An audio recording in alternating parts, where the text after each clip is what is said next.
Hey, girlfriend, you know who you are. You have big, big dreams. You want to write a book, stand on a TED Talk stage, be a life coach offering wisdom from your RV in Montana, a cafe in Barcelona, or a beach chair in Tulum. Your other girlfriends and your family, they don't always get your biz savvy. Why do you want to leave your JOB? Because you're a C.A.T.S, aka coach, author, thought leader, and speaker. Meet other change makers like yourself and find out how they make it happen. This is the Big Meow podcast. Welcome to the Big Meow podcast, brought to you by C.A.T.S Networking. I'm your host, Angela Howard, and I'm here today with Theresa Worthy. Theresa is the CEO of TSW Wordsmith LLC, and we're going to find out more about the connection between the difference in languages, understanding diversity, and leadership. Welcome, Theresa. Thank you for joining our show. Thank you for having me. It's a pleasure to be here.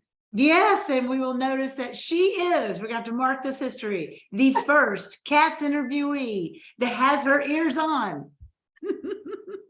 So as a linguist, I'm sure she knows the importance of listening. So her cat ears are very lovely big. I love that.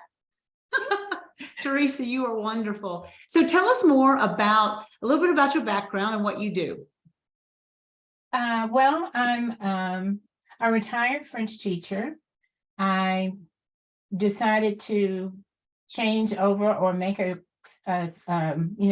career change into speaking and training and coaching because of my experience with Toastmasters International and then with the National Speakers Association.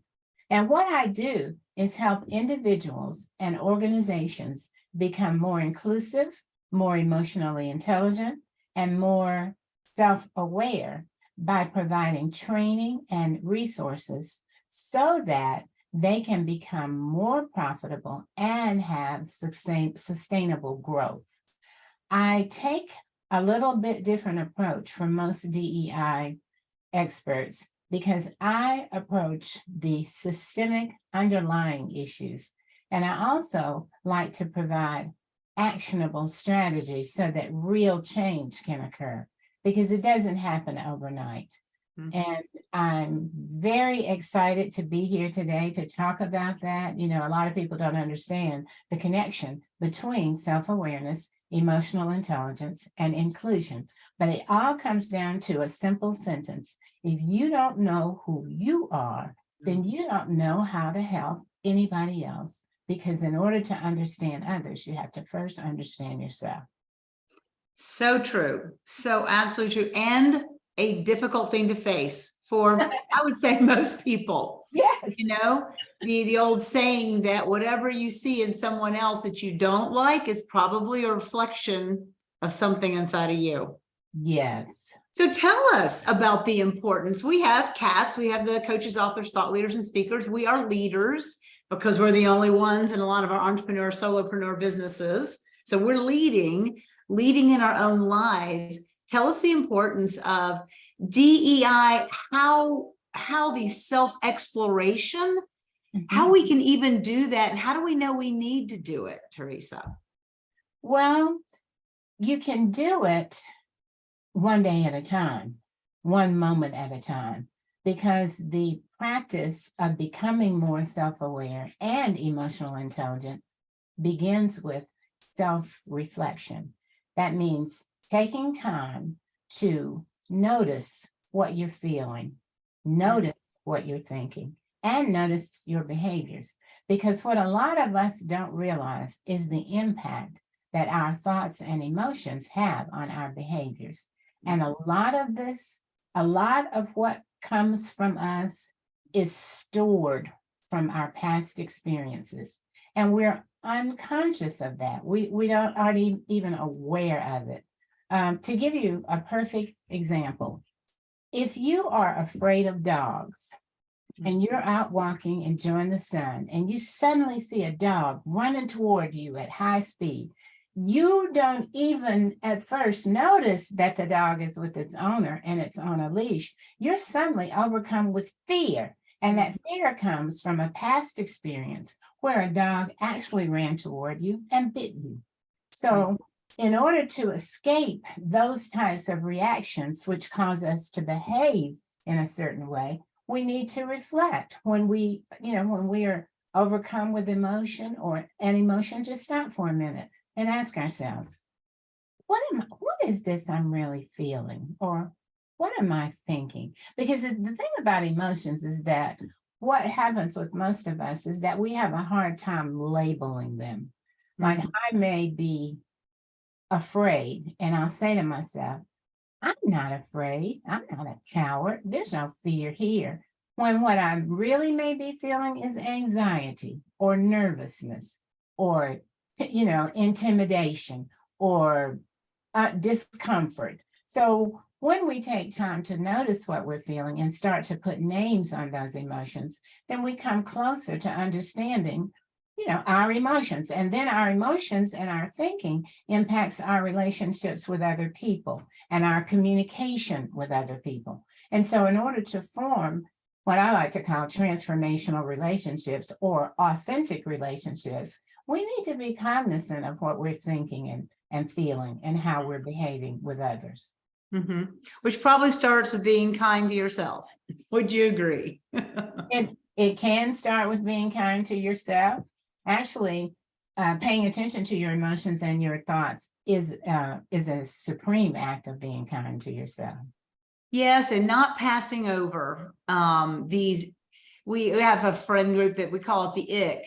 It's like, yeah, I felt the ick, but then I kept on, operating on top of it. And when you're a busy gal, a busy cat, sometimes it's like, that doesn't feel right, but I have no time to listen to that. Exactly. So, yeah. And That's so true.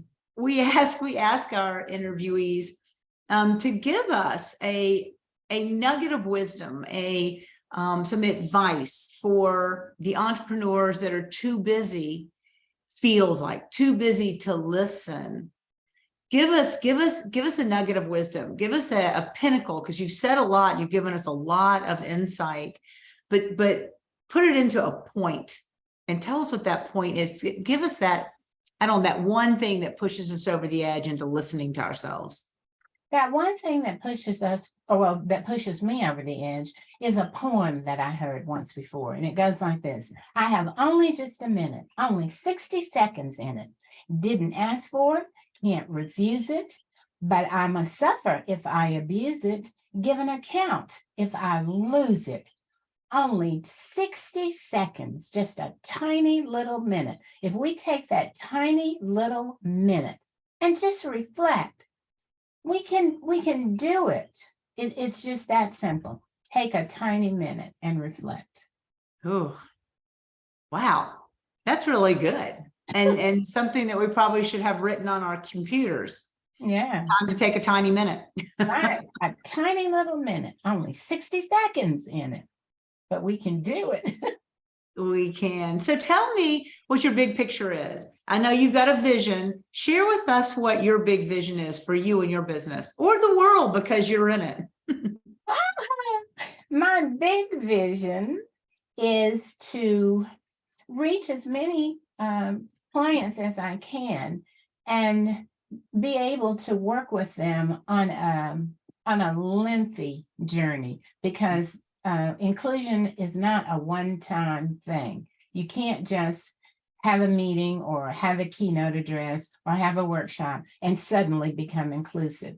So my big dream is to work with more and more clients on a long-term basis with my training and resources. I'm also working on my very first non-fictional book, and it will be hopefully on the market by the end of May. And it's on the topic of self-awareness.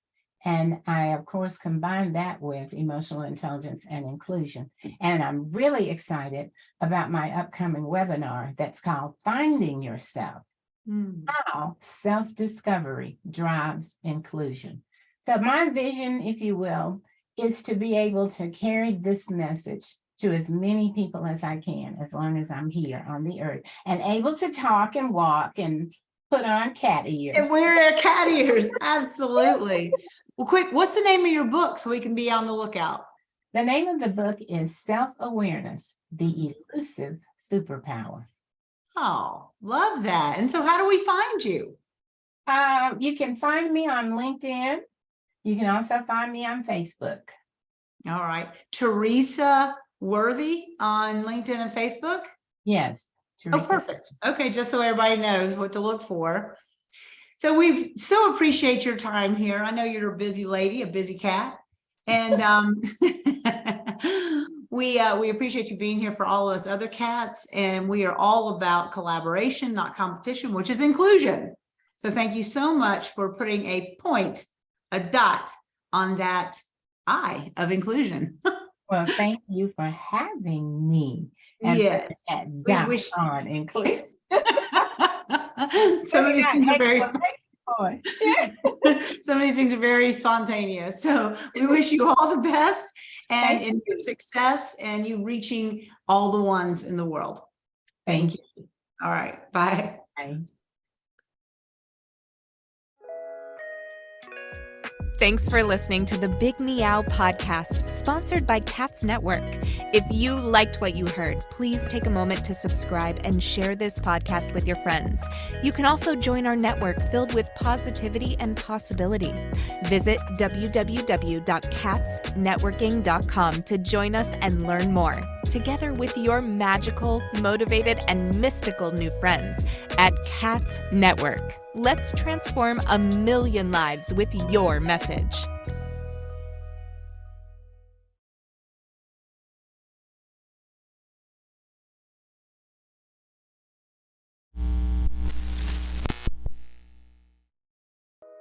Are you feeling isolated sitting at home in your PJs? Or perhaps you're tired of the comfy sweatpants with holes in them that are hidden just below the camera? I mean, you could puke at the thought of another day of Zoom meetings and reporting to your BOSS. Do you want freedom from your home office desk or the office cubicle? Do you want freedom from your current career? Or are you frustrated that your online biz dreams are going nowhere? It's all too overwhelming. Where do you start? All the tech, the choices, and your message. Yep, I said your message, your brand, your voice. What is it? Do you even know what that means? Do you need a biz coach but don't want to invest the big bucks? Let's face it, being a solopreneur is lonely, but you don't have to do it alone. And here's a solution. Join C.A.T.S Network. C.A.T.S Network is a woman-only membership community exclusively available to you, the life coach or executive coach, the author, the thought leader, or the public speaker. If you identify with this list or want to work on adding some of these to your skill set, C.A.T.S is the place for you. Check us out at www.catsnetworking.com. That's C.A.T.S networking.com. Because let's face it, cats are better together.